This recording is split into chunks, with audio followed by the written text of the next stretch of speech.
यीशु के परमेश्वर होने की अद्भुत गवाही। पिछली क्लास में हमने पढ़ा था कि यीशु ने 5,000 पुरुषों और स्त्रियों और बच्चों को भोजन दिया और वे सब तृप्त हो गए थे।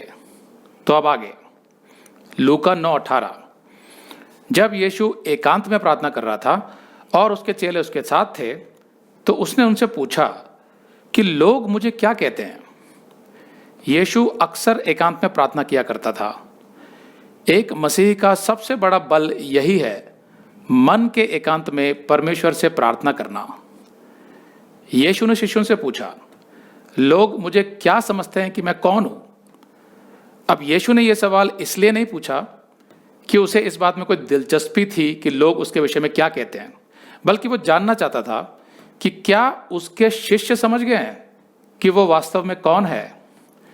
क्योंकि अब यीशु यरूशलेम को जाने वाला था और क्रॉस पर उसकी मृत्यु बहुत नजदीक थी। एक मसीही का विश्वास किसी दूसरे मसीही के विश्वास पर नहीं टिका होना चाहिए कि वो क्या सोचता है यीशु के विषय में, बल्कि हर मसीही का अपना खुद का विश्वास होना चाहिए यीशु पर कि यीशु वास्तव में कौन है। कहने का मतलब है कि यीशु पर उसका विश्वास उसके माता पिता, भाई बहन, पति या पत्नी के विश्वास के आधार पर नहीं होना चाहिए, बल्कि उसका अपना एक व्यक्तिगत रिश्ता होना चाहिए यीशु के साथ, जो दूसरों पर निर्भर नहीं होना चाहिए, वरना उस रिश्ते का कोई अर्थ नहीं है। ऐसा होता है बहुत बार कि पति चर्च आना छोड़ दे तो पत्नी भी छोड़ देती है, या कोई कहेगा कि मेरा दोस्त अब दूसरे चर्च में जा रहा है तो मैं भी उसके पीछे पीछे जाऊंगा क्योंकि मेरे लिए तो दोस्ती बहुत कीमती है। नहीं, आपको स्वयं अपना फैसला लेना है कि किस चर्च में अच्छी शिक्षा दी जा रही है। अक्सर देखा गया है कि शादी के बाद पत्नी अपने आप ही पति के चर्च में जाने लगती है। अरे भाई क्यों? ऐसे रिवाज तो संसार में होते हैं। शादी के बाद मसीही पति पत्नी को मिलकर यह तय करना चाहिए कि कौन से चर्च में जाना उचित है। हो सकता है कि पत्नी का चर्च ज्यादा अच्छा हो, तब तो दोनों को वहीं जाना चाहिए। ये कोई अभिमान की बात थोड़ी है कि कोई आपसे पूछे, यार तुम अपनी पत्नी के चर्च जाते हो?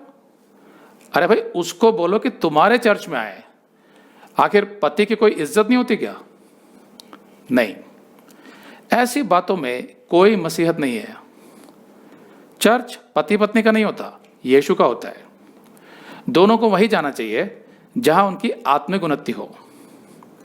हर मसीही को स्पष्ट पता होना चाहिए कि यीशु वास्तव में कौन है और यीशु के वचन के साथ उसका क्या रिश्ता है, क्योंकि इसी बात पर आपका उद्धार और आपके अनंत काल का जीवन टिका हुआ है। 19 शिष्यों ने यीशु को उत्तर दिया कि कोई कहता है कि यूहन्ना बपतिस्मा देने वाला, और कोई एलिया, और कोई यह कि पुराने भविष्यद्वक्ताओं में से कोई जी उठा है।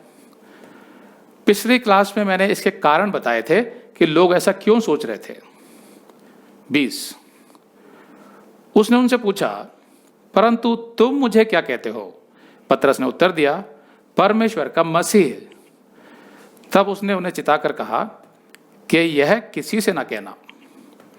तो यहां लिखा है उसने उनसे पूछा, तो सवाल यीशु ने सब शिष्यों से किया था, केवल पतरस से नहीं। पतरस ने तो केवल सबकी ओर से उत्तर दिया था, मतलब पतरस उनका प्रवक्ता था, स्पोक्स पर्सन।